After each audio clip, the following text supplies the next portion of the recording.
Steve's Christmas rant. Any Christmas jumpers this year? Johnny grinned at Steve as he sat down in his usual seat. Not so far, thank God, Steve said, not returning the smile. It looked like Steve had something on his mind. Even Christmas couldn't put a smile on his face.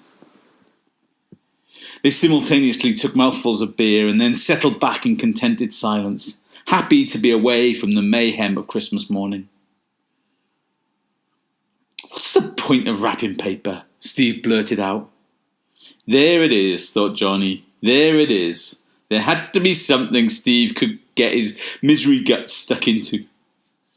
"It's wrong on every level, yet no one's brave enough to break the tradition," Steve continued.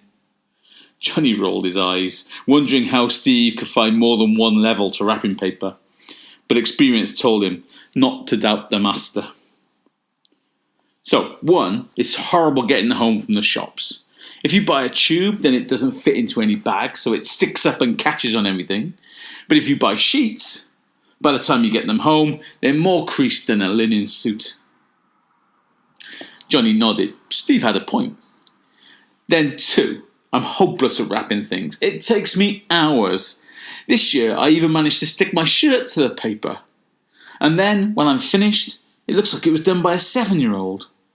My mum thinks I do it on purpose to be cute. That's not the wrapping paper's fault though, Steve, is it? Johnny said. Have you tried the M&S paper? It has grid lines to help you. The grid lines can tell you where to cut, but they can't fold it and stick it, can they? Anyway, after all that effort, it gets ripped off in seconds and just discarded. It must be like a chef watching someone wolf down the food it's taken them hours to prepare. You're comparing your wrapping to carefully crafted food? Johnny smiled. No, but you know what I mean. There's no appreciation.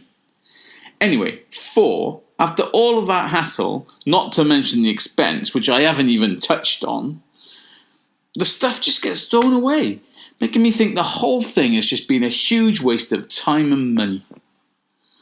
So what do you suggest then? Not having things wrapped up? Just having them there under the tree? Wouldn't that ruin the magic of Christmas a little bit? Well, if it's only there for mystery, carrier bags would do the job, Steve said. Carrier bags? Really? Johnny looked askew at his mate to see if he was being serious. Why not? Steve laughed and collected the empty glasses and headed to the bar.